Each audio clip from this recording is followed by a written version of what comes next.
Inaresto na ng mga otoridad ang dating Pangulong Rodrigo Duterte sa Ninoy Aquino International Airport Terminal 3 ngayon lamang March 11 dahil di umano sa crimes against humanity na kinasuhan nga ng International Criminal Court. Galing si dating President Rodrigo Duterte sa Hong Kong para daluhan ang pasasalamat na ibinigay ng OFW sa kanya. Kanina madaling araw nakatanggap daw ng Interpol Manila ang official copy ng warrant of arrest mula sa International Criminal Court. Kaya naman talagang inabangan na siya sa NAIA at dito na nga siya nahuli. Kaya naman dali-daling pumunta si Senator Bongo at parating na rin ang kanyang anak na si VP Sara galing Hong Kong para ipagtanggol ang kanyang ama. Kaya alamin natin ang sitwasyon ni dating Pangulong Duterte sa loob kung saan siya inaresto at kung saan siya dinala. Ating alamin.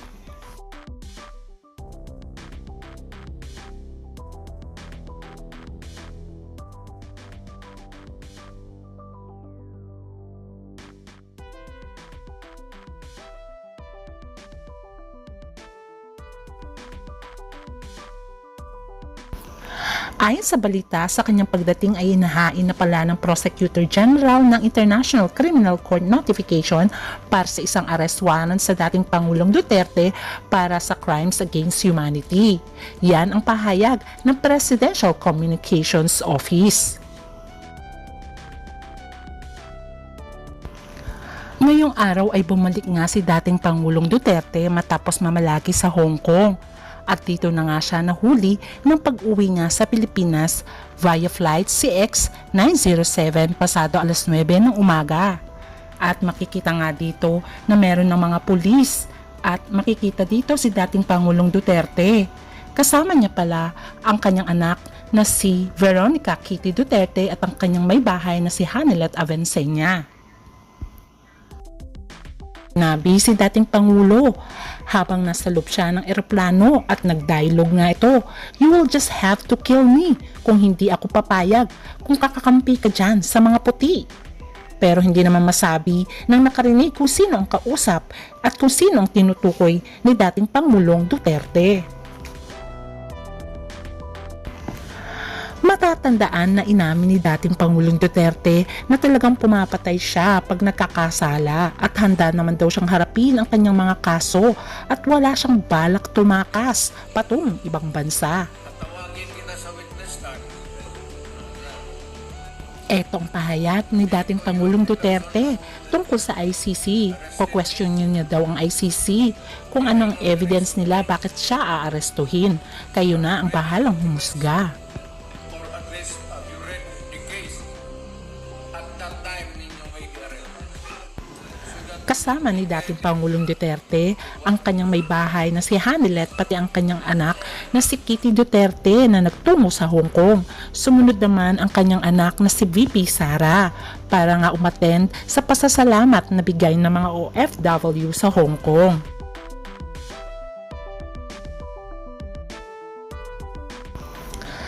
Dahil nga sa paghuli sa dating Presidenteng Duterte ay talaga namang hinahanap ngayon si VP Sara kung ano ang masasabi niya dito tungkol sa pag-aresto sa kanyang ama. Hindi pa rin naman nagpapakita si Senator Bato. Kaya naman ang nagpapakita lamang at nagdedepensa sa ngayon ay si Senator Bongo.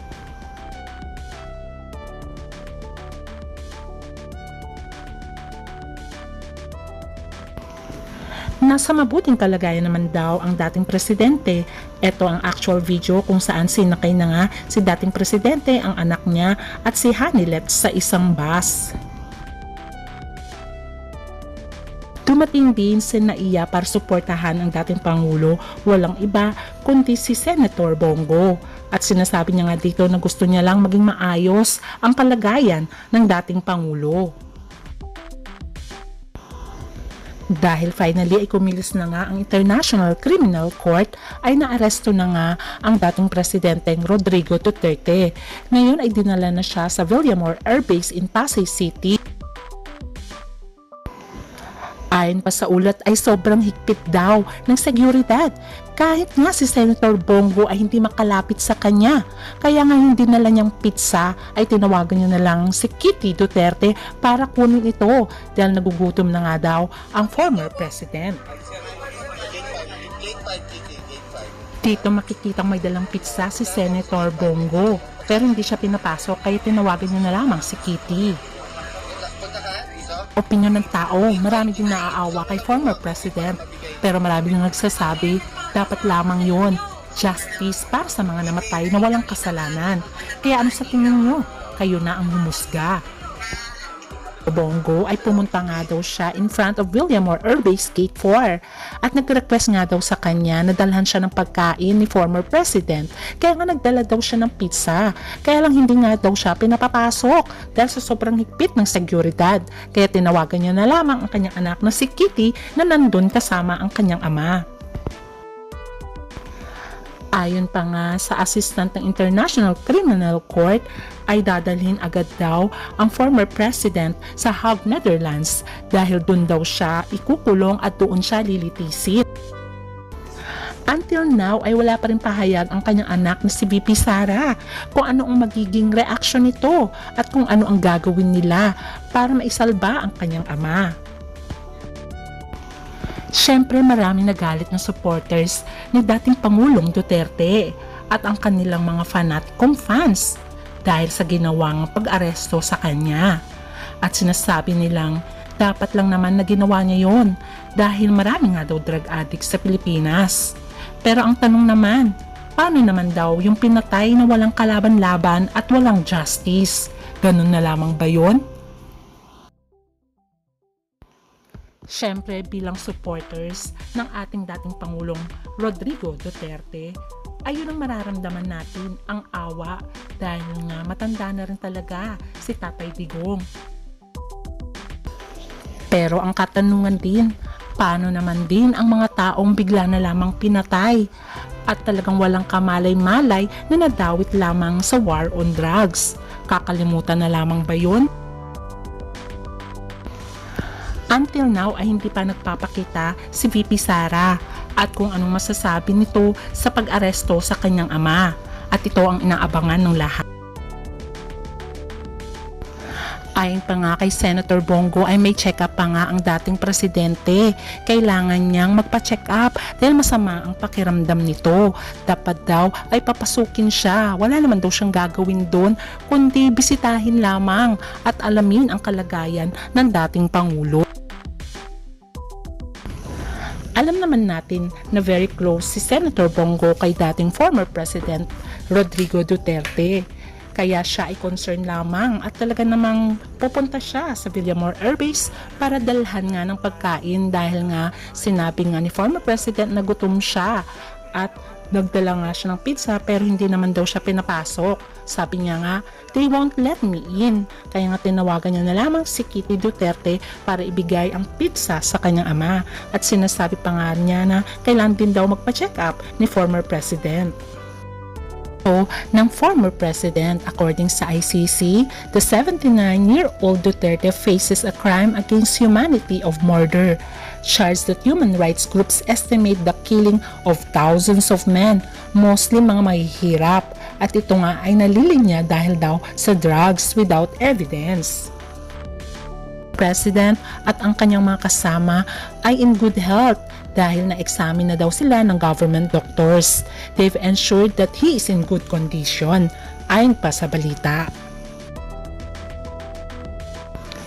Ayon pa nga sa statement ng Presidential Communications Office, sinabi nilang Interpol Manila recently received the official copy of the arrest warrant from the International Criminal Court. Kaya noong 9:20 a.m.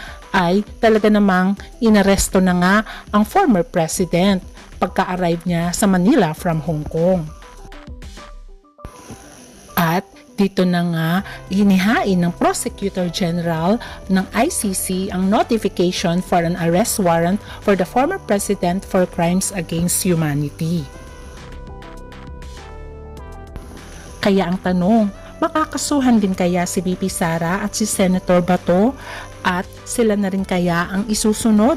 Itong ating alamin.